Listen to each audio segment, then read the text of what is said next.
Welcome to Better Than We Found It, the podcast for leaders driven to leave a positive mark through their leadership. I hope that I will have created some ways in which the circumstances of your birth don't predict the opportunities you have in your life. I'm Josh Huggins, your host and the founder of GS2 Partnership, a search firm committed to connecting visionaries dedicated to environmental and social betterment. I have two young sons. I want to be able to tell them I did use the resources and expertise of a company to try to create more awareness about climate change. In each episode, we delve into the minds of executive and future leaders. We discuss how sustainability guides responsible leadership, sparks change, and drives value. The way of thinking I try and advocate is for us all to think about us having a collective problem to fix, which is climate, and that we need to rebuild our global economy. We are GS2, and we are on a critical journey to connect to those who believe in leaving the world better than we found it.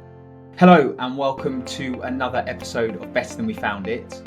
On today's show, I'm absolutely delighted to be joined by Chris Hines, MBE and the owner of Grain of Sand. Now, you may not have heard of Grain of Sand and you may not have heard of Chris even, but Chris was one of the founders of Surfers Against Sewage, I'm sure an organisation that many of you have heard about. Surfers Against Sewage was an environmental charity set up to protect the shores of the UK, and Chris tells his absolutely hilarious but also very, very prominent and factual recount of the event that led to the lobbying and campaigning of the water industry to clean up our beaches, which I think is a fantastic journey in entrepreneurship, activism, intelligent activism, which Chris talks about a lot, and how to create a better future for us all. So I'm sure you're going to enjoy this. It's a fantastic episode, and without further ado, I'd like to welcome Chris to the show. So hello everybody, and welcome back to another episode of Better Than We Found It. I'm your host, Josh Huggins, founder of GS2 and the podcast. GS2 is an executive talent solutions firm. We focus on working with sustainably conscious organisations and finding them sustainably conscious leaders. Now, today I'm absolutely delighted to be joined by Chris Hines, MBE and owner of Grain of Sand. Chris, I've done a little intro to you before this, but it would be great if you could do it in your own words, because I'm sure I can never do it justice. So would you mind telling the audience a bit about yourself and just a kind of overview of a Grain of Sand? Okay, yeah. So my name is Chris Hines, and I do have an MBE. It was given for services to the environment. In my book, it's Moaning Bloody Environmentalist, it stands for. And I guess I've got 34 years now of working in the environmental sector, quite a lot of that as an activist, and what I term as intelligent activism. And A Grain of Sand is basically, it's myself, but I also work with other people. And I prefer having a company name rather than it being Chris Hines, because I think it's easier for people to engage.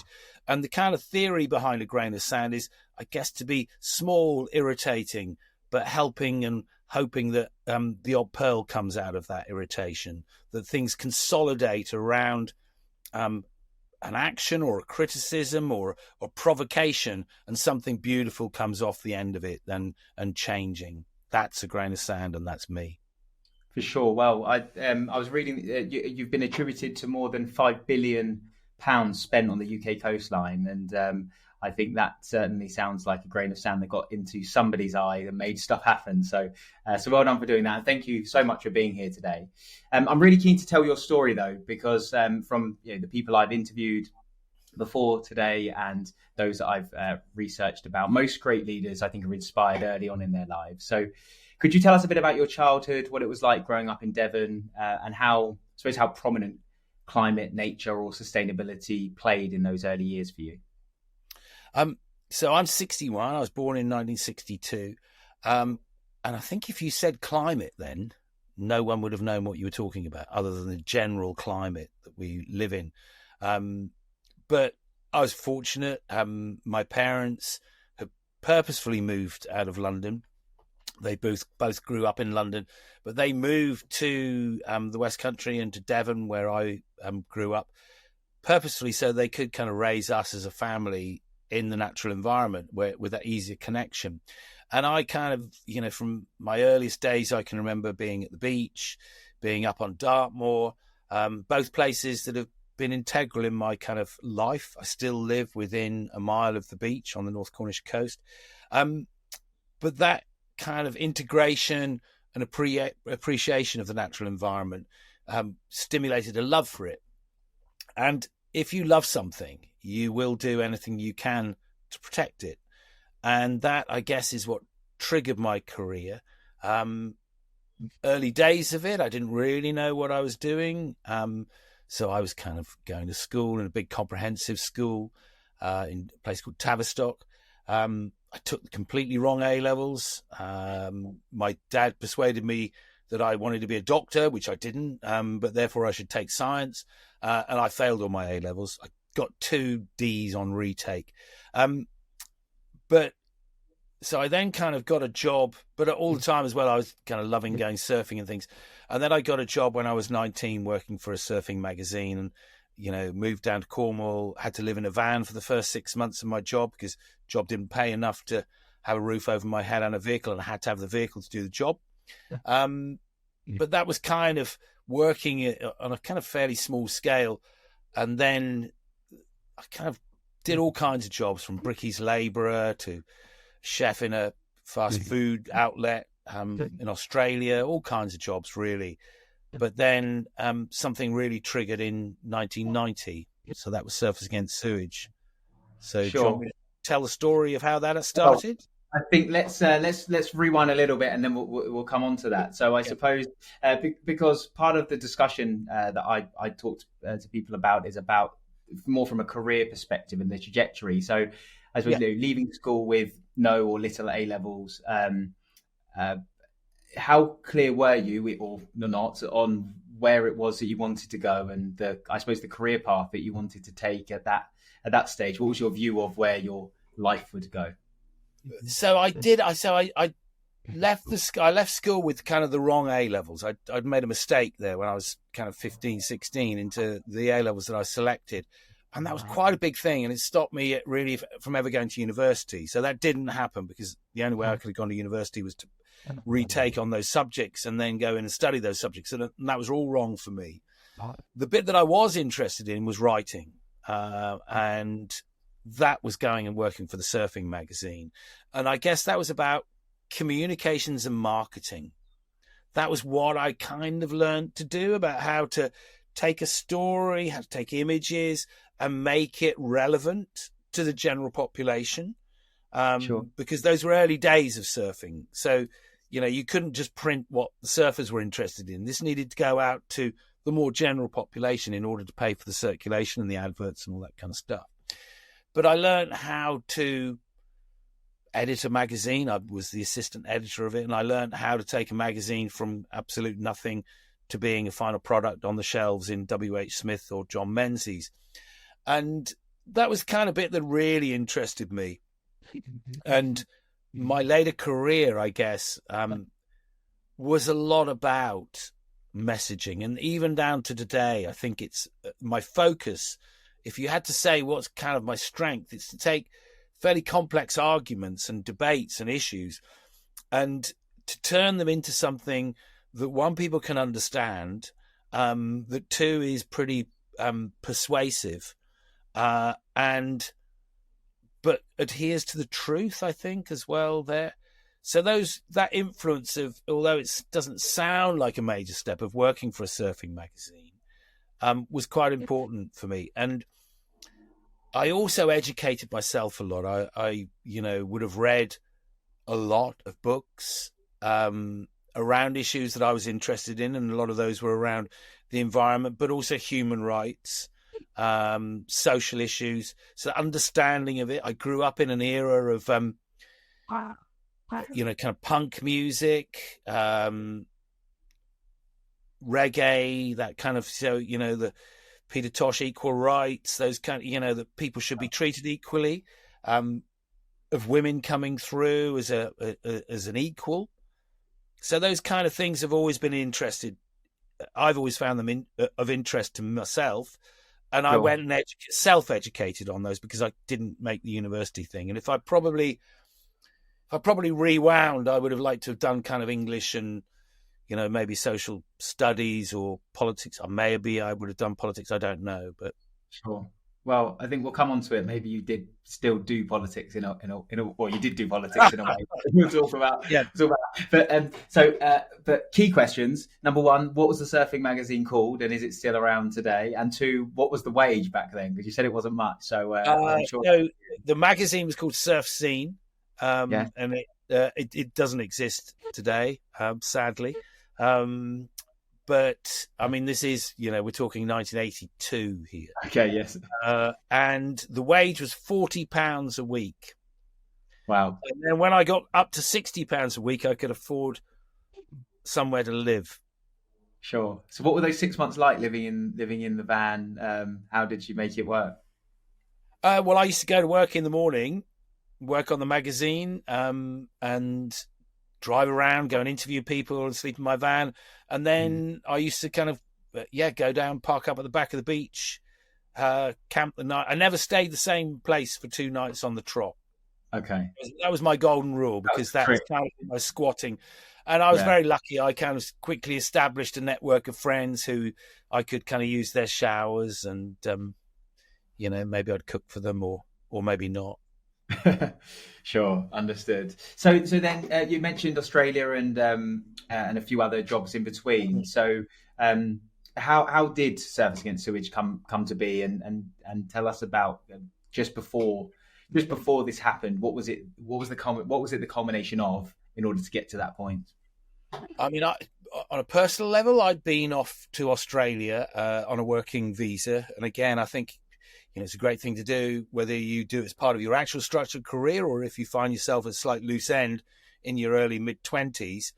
Get yourself over to Australia or Canada or somewhere like that on a working visa and go and work and experience another culture and another country, because it definitely allows you to look back at your own life and your own place that you live, and you can kind of pay your way. And I did varying jobs while I was out there. But then when I came back to the UK in kind of early '89, we were aware of sewage contamination of our beaches. The advent and I guess the invention of the panty liner had a major effect, because you could suddenly see where the sewage was a lot more. Before, it was just a kind of a brown slick in the water, and it was making people ill. But suddenly there were all these panty liners washing in with the tide, and depositing themselves on the high tide mark, and even blowing through the village. Our local village, they used to be, if you pulled up outside the village shop, they would be there in the edge of the road with sand. That's how bad it was. And the water industry had been privatised. It just been privatised in 1989. So that was under the Thatcher government. They privatised it, and they privatised it to gain investment. But we asked what was happening in regard to our local beach, and we were told, well, nothing, because it complies with the minimum standards of the EC Bathing Water Directive, and therefore nothing is going to happen. And, we were at that time surfing in a slick of 5 million gallons of crude sewage a day. And Margaret Thatcher stated in 1989 on BBC Nature, the privatisation of the water industry, she stated all sewage is treated before discharge. And that was an actual lie when she said that. The reality was 400 million gallons of completely crude sewage every single day. And these weren't the CSOs, these intermittent discharges that we see now. This was the continual, every day, all of those pipes just discharged. Literally what you flushed down the toilet, what went down the bath, out of your washing machine, all of that just went straight into the sea without even any form of treatment whatsoever, not even a basic screen. And that was the same from Newquay to Newcastle, Brighton to Blackpool. We were literally 400 million gallons of crude sewage a day, continuous. Wow. And we were, our beaches, we were surfing in basically the toilet of the largest conurbation in Cornwall. 2 discharges, each one 2.5 million gallons a day, and that then washed around onto our beach. Our beach is called Porthtowan. I once gave evidence to a House of Parliament Select Committee, and they said that Mr. Hines raised the case of Porthtowan, known by the locals as Porth Tampon, because of the dreadful state that it was in. That's why we started. And we we were that naive when we started. We there was varying discussion. So it was kind of founded by half a dozen people, really, slightly extended version up to probably about 10 people 15 people went to a meeting at someone's house. And we kind of said, well, should we, there was some people saying, let's just spray some graffiti, print some T-shirts or whatever. But we kind of went, well, if we do that, what will we achieve, really? We'll just get this flash in the pan, we'll irritate some people and nothing will really happen. So we called a meeting at Minzy's mum's house, and there was 15 people there. And we, off the back of that, we said, well, yeah, let's actually call a public meeting. That meeting was 2 weeks later, and we had some media, radio stations, and the local newspaper came. And there were over 200 people attended, and you couldn't get into the village hall. It was that busy. So we realized we'd kind of put our finger onto something that was really sensitive. And this wasn't just surfers, this was swimmers, this was people who just wanted to walk along the coastal footpath and not have to see the seals in the breeding caves surface through a slick of all of this human excrement. So off we went. And we, that first summer, I guess, was very much just banging the drum. Almost that was the kind of that early thing of saying this is a problem, which we were right to do. We very early we got a piece in because of the imagery of gas masks and wetsuits and surfing being the ab man's dream. I mean, surfing is used to sell absolutely everything from beer to washing powder. We surf the net. Surfing is the ab man's dream.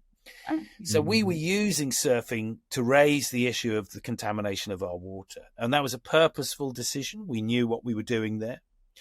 So that's maximizing the power and that imagery again, and that way of marketing something, that kind of way of focusing things. And we got a whole page article in the Daily Mirror that summer, which was mainly an image. So that image and how you convey, and then the message behind it. And then off the back of that, we had a Channel 4 documentary start following us. So at the end of that summer, we'd raised, through selling T-shirts and some membership, we'd raised kind of £20,000 or so. And we thought, well, what on earth do we do now? Because we didn't think we would even exist at the end of that first summer. So this was a bit of a shock to us. And I'd quit my job working for the local newspaper on circulation, and had been living on my savings and doing surfing lessons. And the rest of the committee said, well, you can do this for 6 weeks. We've got enough to pay you minimum wage for 6 weeks. Off you go. And that was kind of the best thing we did, really, because the moment you put someone behind a telephone and someone was working there full time, then you could suddenly answer that telephone. You could go and meet people from right around the UK. And we started to go off and spread our wings into South Wales, up onto the East Coast, down to Brighton, Scarborough, all these kind of places. And they were saying, yeah, you think you got a problem? Come up and have a look at this. We were going there looking at kind of cities that were discharging. Chris, sorry to butt in, but just, I suppose, to ask you, so back then, how, because I suppose nowadays you think of social media and the ability that people have with very little platform to then create something that can be global. But back then, how was this? I mean, clearly you got into the national press, but how are you taking it from a small place in Cornwall to the whole of the UK and really gaining the momentum and the story? Because I suppose there's probably something in that's useful to share with others. Yeah. So, I mean, it is worth remembering the time that this was created, and I think it was in 1991 or 92. One of our members rang up and said, "I've bought www.sas.org.uk for you," and we went, "What does that mean?"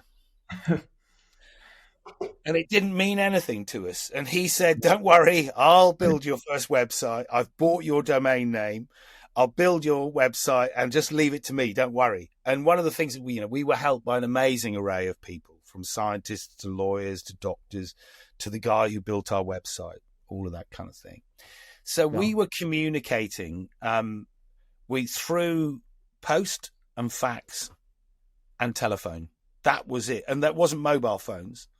This was literally the telephone, the fax machine, and letters. That was the way you communicated, and in person.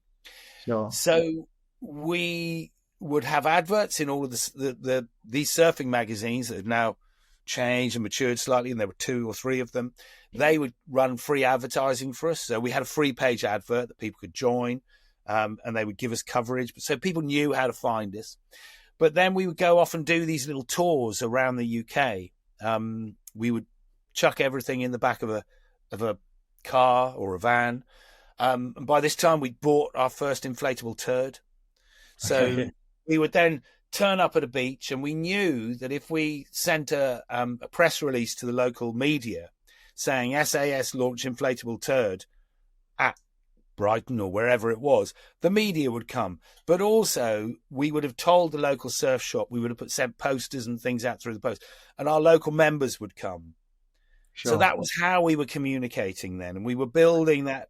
But it was it was hard work, and we didn't reach the numbers. But by the mid 1990s, we did have 18,000 paid up members. Wow! And we would send a newsletter 4 times a year.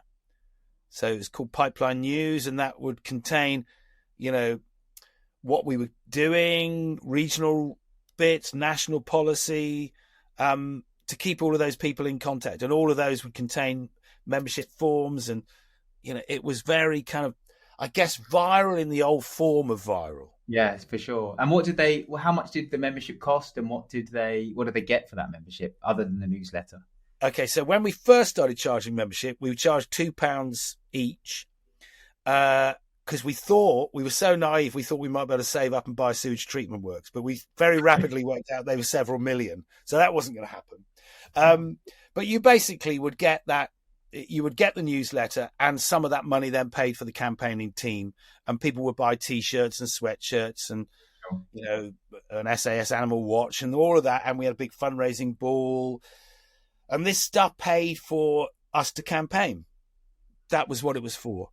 Sure. And so I suppose talking about campaigning then, I'd be interested to understand then how it went from that sort of startup feel to that initial engagement or campaigning against the water industry, as particularly, I know we spoke about the emergence at that point of some new technology that was coming. So how did it start to become from something that was just an initial sort of idea or movement to something that actually began to campaign and start to try to affect change?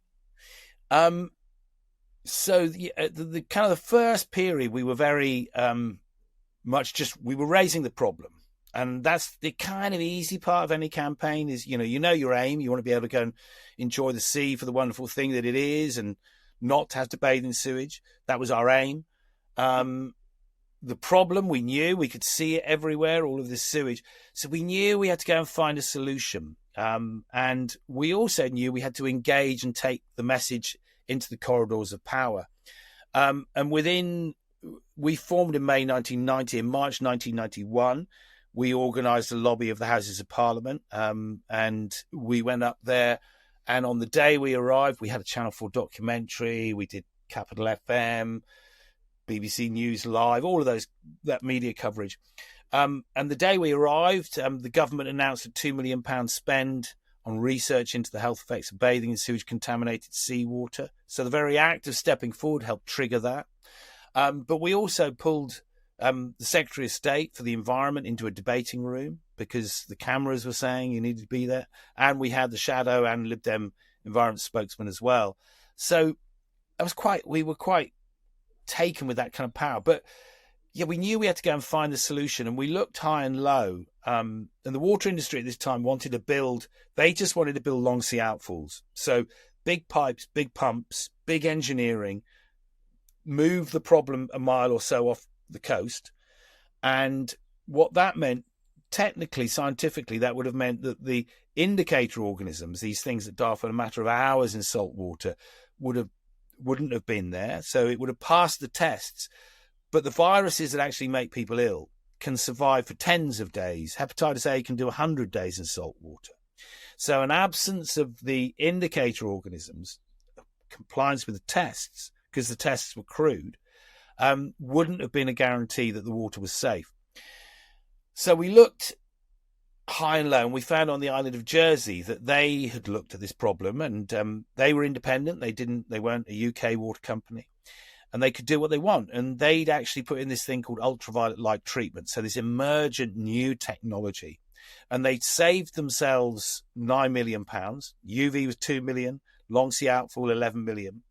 And the bacterial count in their outfall pipe was 50 times cleaner than the standard on that the government was saying was okay on our beaches. So we knew that our beaches were okay according to these tests, but they were full of sewage. But the water in Jersey's outfall pipe was that much cleaner. So I wrote some evidence to a House of Lords Select Committee, and based on the written evidence, I was asked to go up to London to give oral evidence. So I put my suit and tie on. And again, if I'm going to go and lobby for change, I absolutely will dress accordingly. I don't have a problem. It's still me. And I think there's a danger that if you walk into a room and you don't show respect to the people who you're putting an immediate barrier up between yourself and them. And that's basically your ego. That's the problem that you've got. So I would put my suit and tie, and anyway, there I was. And they quizzed me on this. They said, how confident are you in this UV tech? My response was, based on that bacterial count, I would feel 50 times safer sticking them out of Jersey's outfall pipe than I would bathing on those beaches. And a week after I made that statement, the Isle of Jersey's tourist department rang me up and said, this would make brilliant marketing material for us. I'm sure it would. So over I went, and I did with kind of, Sky, BBC, ITV, Reuters, all of those stood on their outfall pipe. I jumped off, I turned around, paddled as hard as I could, and I duck dived into the mouth of 100,000 people's sewage. But it was fully treated, and I got a meter, half a meter into the pipe before I was blown back out with a force. But I stand by what I said. Look, taste and smelt cleaner than the beaches that we were bathing on, that we were being told was okay. So we found our technology, and we popped this myth that doing the right thing is always more expensive. It's not. And that's still a myth that is being driven at the moment over the kind of changes that we need to see. So financially, it was cheaper. And then if you add in, the social benefits and the benefits to the tourist industry, then you really, it's a no-brainer. And I think, that's some of the challenges that face us now, is how we persuade people, and we use that triple bottom line way of looking at things to drive solutions forward. For sure. Yeah. I mean, I think that absolutely the conversations that I have a lot with organizations when they're making these senior strategic hires is around sustainable value creation. It's not about just doing something because you think you have to do it and it's regulation and it's going to cost. But actually, if you think of it in the right way, you can save money, create new business streams, make more money, but do it in the right way. And of course, with the triple bottom line, that's exactly what it does. But a very interesting story. I'm not sure I would have been doing that, but I hope I'm sure it went well enough for you to still be here talking to me today. So that was good. So then, what were the first breakthroughs in then, once you did that, for that to then start to actually take effect to be delivered on UK shores? So we would always demo. So we always knew that we had to change the policies of the UK water companies. And we would kind of do these demos in the morning on the beaches with our wetsuits and the inflatable turd and all of that kind of stuff. We would also do shareholder action. I don't know whether you want to pick that up particularly in a minute or so. Yes. But we knew that we would have to engage. And Dŵr Cymru / Welsh Water were the first water company we would do these actions in the morning, and they would kind of go, ow, that hurt, but come and have lunch with us, and we need to discuss. And those lunches initially were pretty frosty, but they were an innovative company. They were a listening company, and they looked at this UV. They looked at what was developing, and in 1994 they adopted a full sewage treatment policy. They abandoned the concept of long sea outfalls, and they then invited us as Surfers Against Sewage to open their first UV treatment works. So we cut that ribbon. It's Surfers Against Sewage's name on that brass plaque at Criccieth in North Wales. And then what had happened was we'd broken that solid wall of a water industry. Yeah. And they that kind of did two things. One, we broke that solid wall, but two, then we had the example. We had the stick with which to beat up the other water companies. Second water company to adopt the full sewage treatment policy was Wessex Water. We opened a sewage treatment works for them. And they used some UV, but also another emergent technology, microfiltration, 99.98% removal of all viruses and bacteria. And I think then Yorkshire followed a little bit later. But what we were doing now was, so we changed the way that it was seen as the best practice. The best practice wasn't building long sea outfalls anymore. No, for sure. And in the research that I was doing before this session today, I think I read that Surfers Against Sewage has been attributed by the BBC as some of the government's most sophisticated environmental critics, and I think at the time it was Britain's coolest pressure group by The Independent, which is, I suppose, when you think of it, a nice way to be framed by the tabloids. Given the rise in activism today, what advice would you give to individuals who are looking to create that lasting change now? Because I think you used the phrase intelligent activism, and I think it'd be great if you could just explain a bit more about what you mean by that and how you achieved the success that you did. Yeah. So there's a brilliant quote by Alice Walker, who wrote The Colour Purple and was a race, gender and environment campaigner. And that quote is, "Activism is the rent I pay for living on the planet." So first of all, understand that we all have to pay our rent. And our rent is really, really, really due as a species. But going on top of that, my take, and I'm sure probably hers as well, but I can't say that because I've never met her. But activism is about more than just protest. Activism is about using every tool, every skill that we have in our professional capacities, but also in our personal lives to make change happen. And for Surfers Against Sewage, we did protest. We did wave our 10-foot inflatable turd around, but we went off and found that solution. We used politics. We used the law. We used science, engineering, shareholder action. We had shares in every water company. We would use the city and those financial institutions to bring pressure onto water companies. So using all of those things that are used currently to create this version of the world, we can use those better and for the right output. That's what I mean by intelligent activism. So you're not just protesting, going in and being better. Because if you were to draw the analogy between, say for example, a sporting team, a football or a hockey or whatever it was, as a team like that, maybe that front person is the one who's always scoring the goals, the centre forward. That's the kind of out front image. That's maybe the protest. But the only reason that person is getting that ball in the goal is because of the work and the integration, the collaboration of all of those people behind. Sure. And collaboration is such an important thing as well. And asking for help.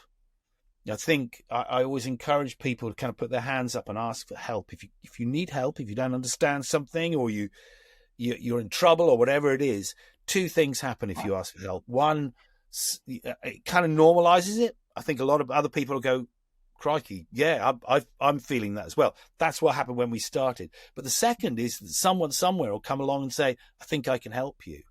And that was kind of, in a way, what Surfers Against Sewage acted very well. We were a sponge. And, like that member who bought us the website domain name, like the scientists who came and sucked our blood and took mouth swabs and helped prove that surfers were 3 times more likely to contract hepatitis A than the general public. Like the engineers who said, yeah, we know you're looking for a solution. Come and have a look at this UV. And we then helped them by promoting it. I can remember meeting someone from the UV manufacturing industry, and he shook my hand and went, thank you ever so much. You helped create, and open that door for they would have made they would have made millions of pounds. And we didn't, that wasn't all down to us, But we helped, absolutely. Duck diving the outfall pipe helped promote that company for sure. I'm sure it did. So the So shareholder, sorry. Yeah. So intelligent activism is just that. It's using all the tools. So whatever your skill, you can apply that skill for a better world. For sure. So just going back to the shareholder action, tell us more about that. You said you bought shares in all of the water companies. What did that allow you to do, and how did you use that to your advantage?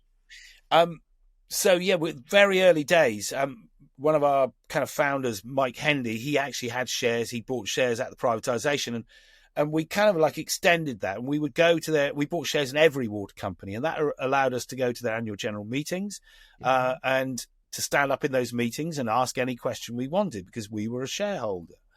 And that then kind of extended into being seen because we knew and we studied hard and we worked hard at understanding some of the financial models of the water industry and what their capital expenditure programs over a 5-year period, what they were aiming, what they were wanting to do.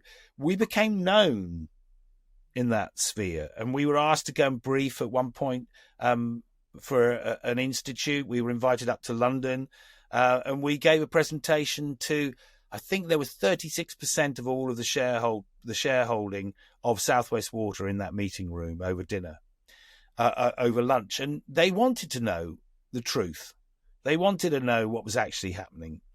And then there was a brilliant moment where at one point there was 2 companies tried to do an aggressive takeover of South West Water. So Severn Trent and Wessex Water both tried to do an aggressive takeover of South West Water. And we were asked on BBC Breakfast News, business section at 7:20 in the morning, of those 2 companies, which did we think was the better bet? Which would we prefer to see take over? And kind of my response, our response, was that we felt that because Severn Trent had all of their discharges were to rivers, so every bit of their sewage had to have a secondary treatment, whereas Wessex still were discharging raw sewage to sea. So I said, well, based on that, I would go with Severn Trent. And about a week later, I had a meeting with Wessex Water, and they were absolutely spewing. I can imagine. Because we had damaged their share price. And I said, well, change. And we did this amazing meeting where they did change, and Colin Skellett, the chief exec, and his team, rose. They absolutely kind of just went, yeah, let's actually make this change happen. And that was partly what then helped make them do that change to a full sewage treatment policy and helped us to the point where we went, yep, we'll open that sewage treatment works for them. For sure.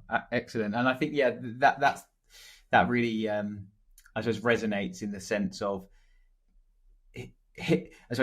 doing stuff that hits them where it hurts, not just being a nuisance.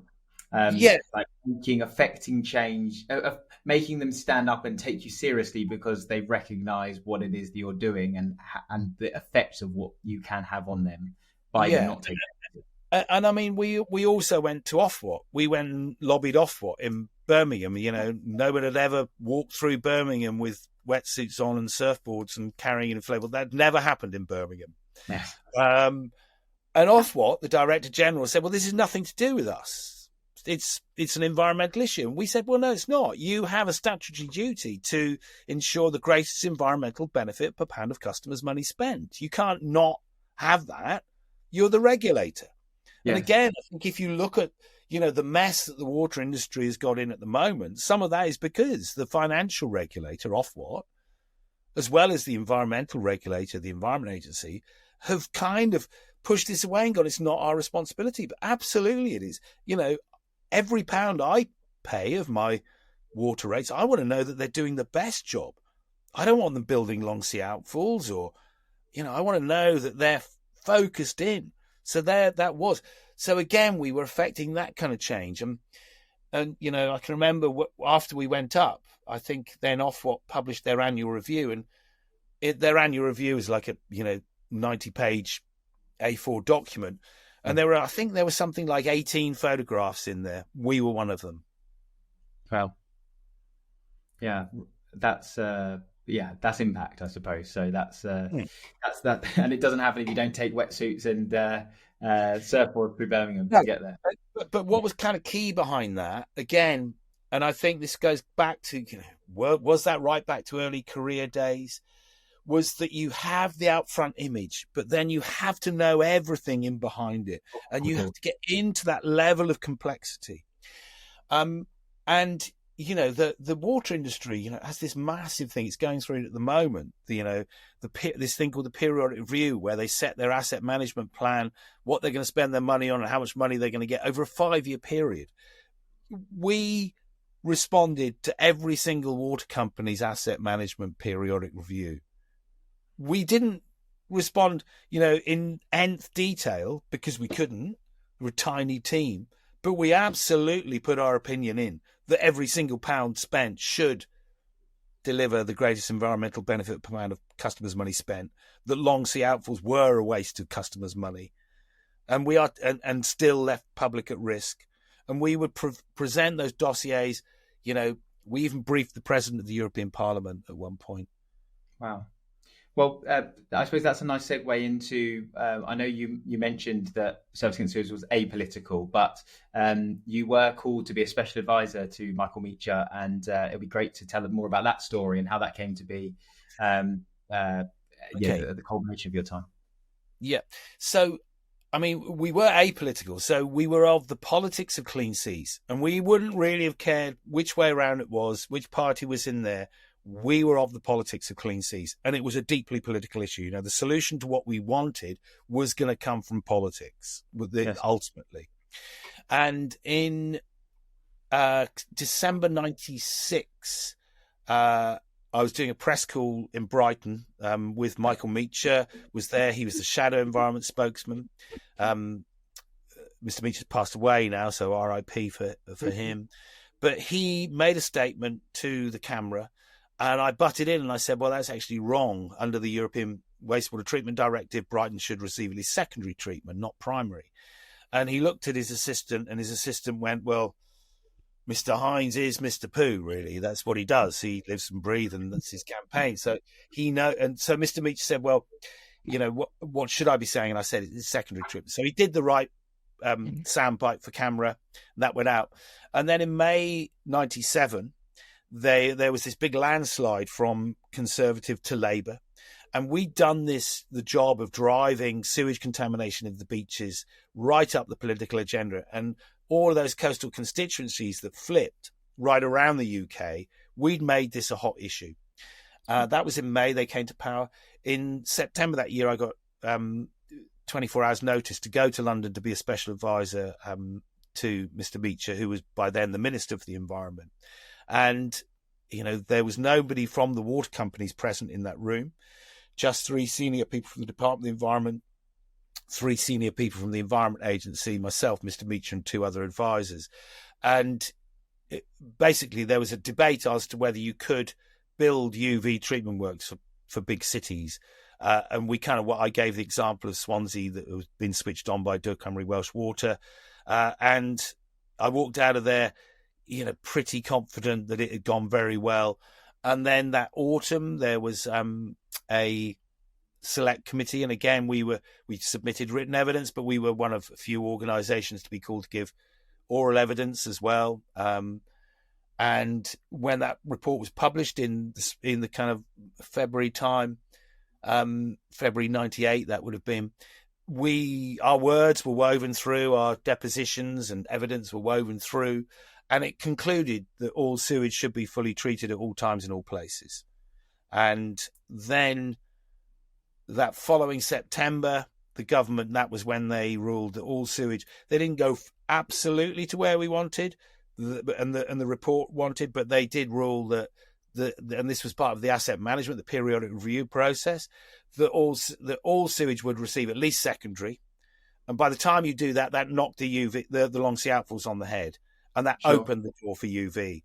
Because if you were going to do secondary, you may as well do UV, really, unless you have a remote. And UV was required for about 14 out of 20 million people discharging to coastal waters. And that was the agreement of that £5.5 billion spend but importantly, it being spent on the right thing. Sure. The Yeah. right, greatest environmental benefit per pound of customers' money spent. So For sure. that was the legacy that we ended up, and it was that was Surfers Against Sewages in the 90s. For sure. So and when that happened, and that that landmark ruling, what was the organisation like at that point? From where it had been, was it still a small kind of outfit from a employee perspective, or had you grown that, and how many members? We had about a dozen people working at that point. And we would have had 18,000 members across the UK, and a staff of a dozen. So I'm sure there was a good party after that ruling then. Yeah, we did used to have we used to have these amazing fundraising balls. We used to put on black tie and board shorts, and we were amazingly lucky with the support that we had. We had bands like Faithless play for no fee. Faithless paid. Faithless, we basically paid for the tour bus and their crew, and they came and did us, and then they went off and got on a plane and went down and did the World Expo in Portugal, which had an ocean theme. But we had them, Republica, Levelers, all kinds of bands, amazing bands play kind of no fee. And we said that was our thank you to our members and a celebration of what we achieved.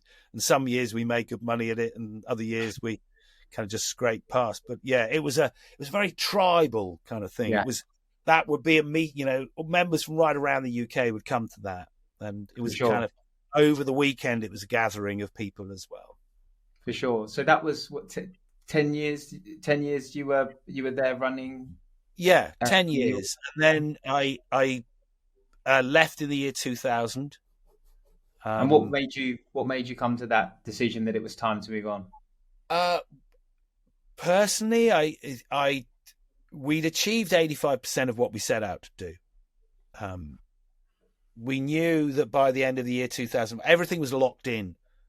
There wasn't going to be, all sewage was going to be treated to at least secondary level. That was signed off and agreed, and we could see the agreed capital management plans to deliver all of that. And I knew that really I didn't want to walk away in the middle of one of those 5-year periods. No. I was quite tired. And we consulted members and the board, and they didn't really want to go international, and I was quite interested in going international a bit, or using what I'd learned to go and have some arguments in other dimensions and other aspects of sustainability. And the next official move you made was to the Eden group. So how did that come about? And did you manage to do some international stuff in between? No, I didn't do anything international. I basically I kind of looked after myself. I rested, went surfing a lot. And I made a couple of little regional TV programs during that time as well. But then basically the Eden project had opened, but it had no waste management facilities or policy or anything.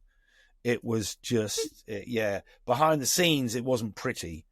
So you had those nice shiny biomes out the front.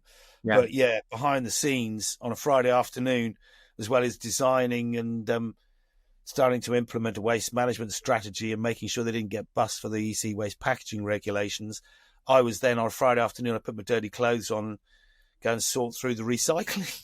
That was what I was doing there. But so we introduced a project called Waste Neutral that, solved that whole waste issue.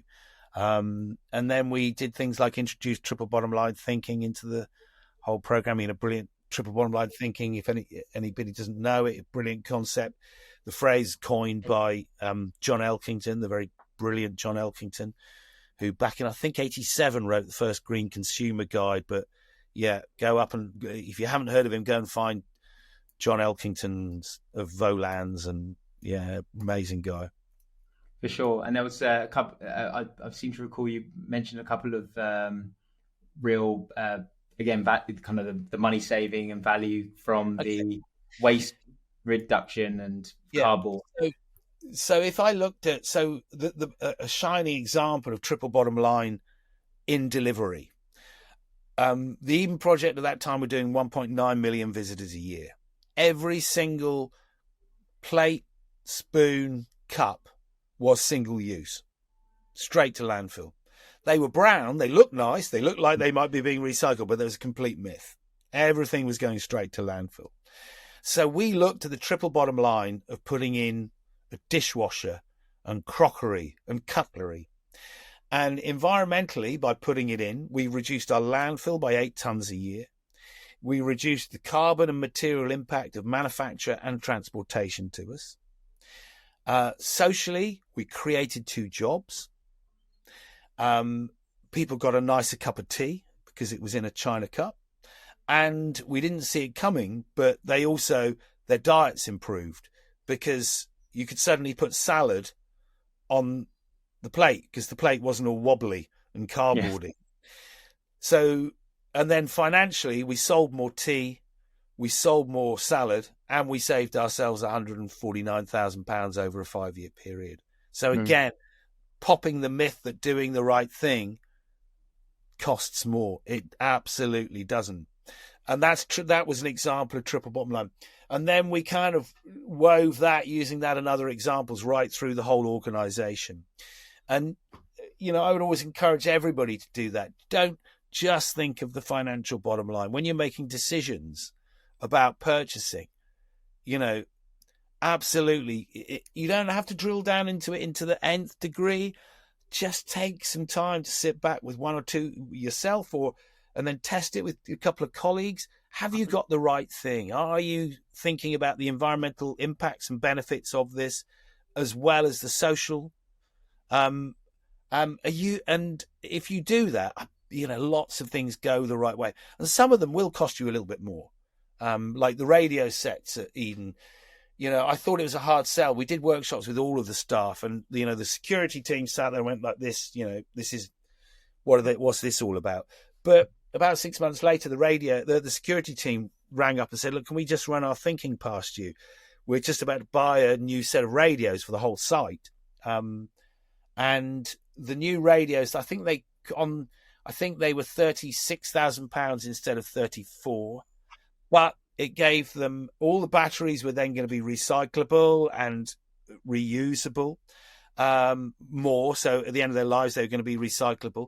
But importantly, they got another 2 channels on their radio sets. So socially, they then had a dedicated emergency channel, and the system was more fit for purpose. So yes, it cost a little bit more, but it absolutely socially delivered. And sometimes you take that hit and you kind of balance those things.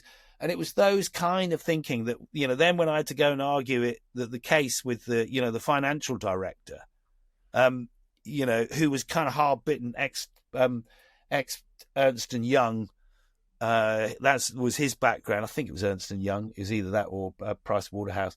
But, he was persuaded on some of those issues. There were a couple he wasn't. Sure. They wouldn't get rid of bottled water at that time. There's too much money to be made from bottled water. But they have now. There isn't bottled water there. Sure. Well, there is, but you can also get water from top-ups. Understood. And I think that's also the point, isn't it? It's about picking and choosing and taking people on a journey. You're not going to get it all at once, but understanding there's going to take some time to change. Yeah, absolutely. Absolutely. So on to present day then, a grain of sand. So tell us a bit about some of that work that you do there, and is that nationally, internationally? What are most of it's UK.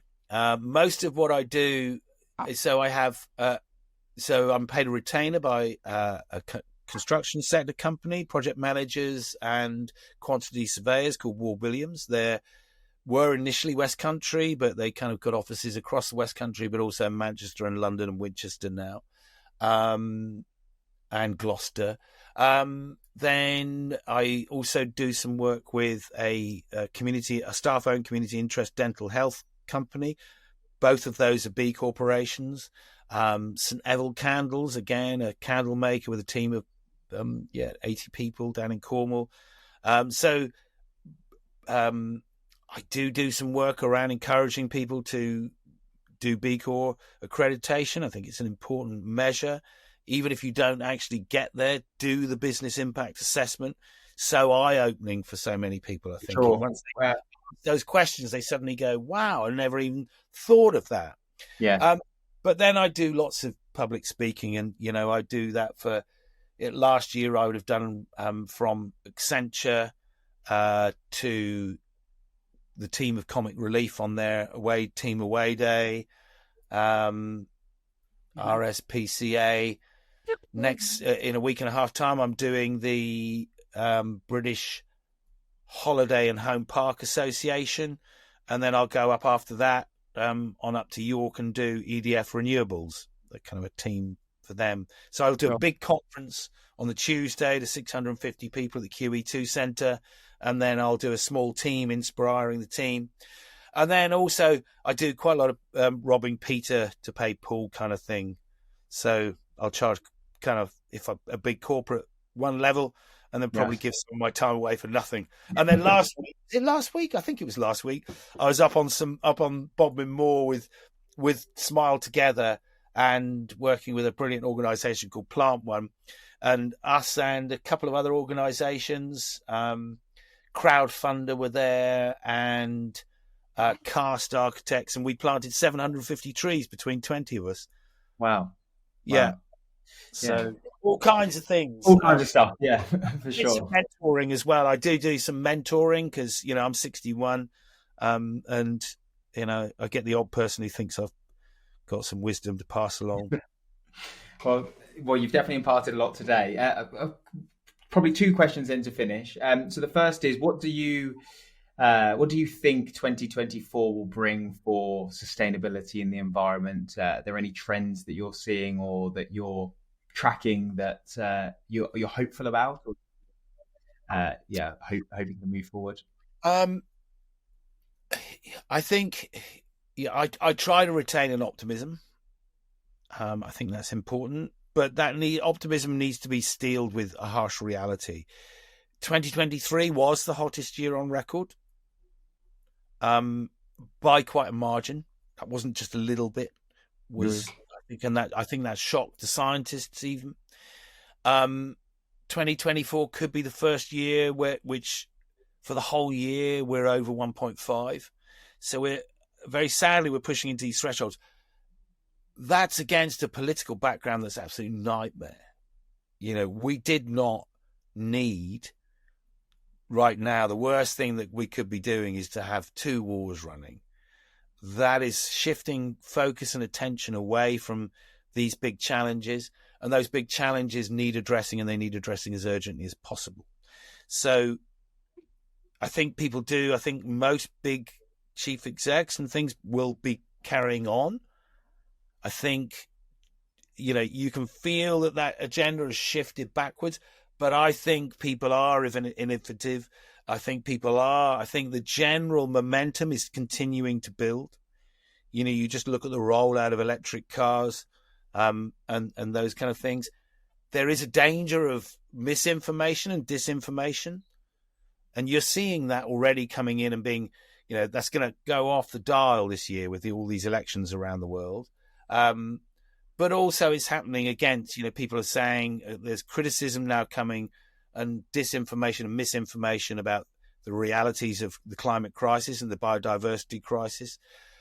But I think, and I hope I'm right, that deep down most people now know, and they increasingly know, and that we need to change. We need to change our basic relationships of of what brings us happiness, of the true values and the true things important in life are a good environment and a good society. And I think with the right leadership, we can kind of look to those. But everybody get out there and vote deeply thinking. And if you don't, then educate, find out about it.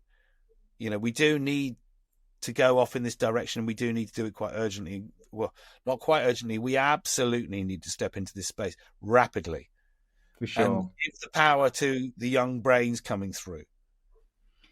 And Chris, given your legacy, you've clearly already left the world better than you found it with the amazing work of Surfers Against Sewage. But what are your ongoing ambitions for this at this stage of your journey? What are your hopes for the future? I guess, I'm aware that I'm 61. I had to go and pick a prescription up this morning. And it was the first time I haven't had to pay. The woman at the dispensary laughed. She said, "Yahoo!" She did a little dance. I did a little dance back to her. So I kind of, I guess, you do become aware of your own mortality. So I guess, to me, that's almost about trying to encourage, doing things like this. This is so important. Even if 10 people watch this who go, damn it, I'm going to make a difference. Hopefully it's 10 or 1,000 Yeah, but if it's that 10 who decide they're going to share it and then share it again and share it, that's how we make change happen. We need to be this movement. And one of the things that I do is to try and drive and maximize that legacy is that if a bunch of surfers with no campaign experience whatsoever, who thought that you could buy a sewage treatment works for a few £100, skilled up, learned how to be intelligent activists, that we can all do that. That's what I want to do. And I think that is very much where I'm focusing. And I have this thing that I call the point of inflection. And I kind of wrap my talks up with this, is that we don't quite know where we are, but I think we're driving up towards that point of neutrality in terms of our negative impact and on planet and each other. And that we drive through that point and then off into the positive future. And we have to strain ourselves. We have to strain every sinew and buzz our neurons to get to that point. And we have to kind of trust and respect experts and science. And we have to absolutely give our best. And we have to accept that as citizens of the planet. That's what we have to do. And that's what I kind of want to focus on. And going surfing. I've been surfing 6 times so far in January. I was going to say, is the surfing still something that's prominent for you? Absolutely. Yeah. Well, I'll have to come down and have a surf with you then. Yeah, we could do a live one. We could do a live podcast. So ask for surfing, but I won't be duck diving into raw sewage. I'll tell you that for sure. Okay. Yeah, no, good. Excellent. Well, thank you so much, Chris. It's been a pleasure to have you on, and I'm sure you've inspired a lot of people that are listening. If people are keen to reach out to you, connect with you, I'm sure there'll be people that may be interested in having you for their corporate events. Is LinkedIn the best place for them to reach out to you on? Yeah, LinkedIn's great. Find me via LinkedIn. That's a great way of finding me. Yeah, sure. Excellent. Well, look, thank you so much. It's been a pleasure, and thank you for everything that you've done for the industry so far, and I'm sure you're going to continue to do some great things. So it's been a real pleasure. Thank you for giving me a platform as well. Thank you ever so much, and for what you do. Brilliant. Thanks so much. Cheers, Chris. Bye-bye. Thank you for joining us on this episode of Better Than We Found It. I hope you have found value from this to support your own purpose-led journey. This episode was brought to you by GS2 Partnership, my organisation focused on providing talent solutions for sustainably focused organisations. We are driven by our purpose of connecting the people who believe in leaving the world better than we found it. If you are looking for a partner to support you with your hiring plans, or you are looking for your own career next steps, please reach out to us or personally drop me a message on LinkedIn. It's great to hear from listeners to the podcast, and I'd welcome the opportunity to talk to you. Thank you very much, and stay tuned for our next episode.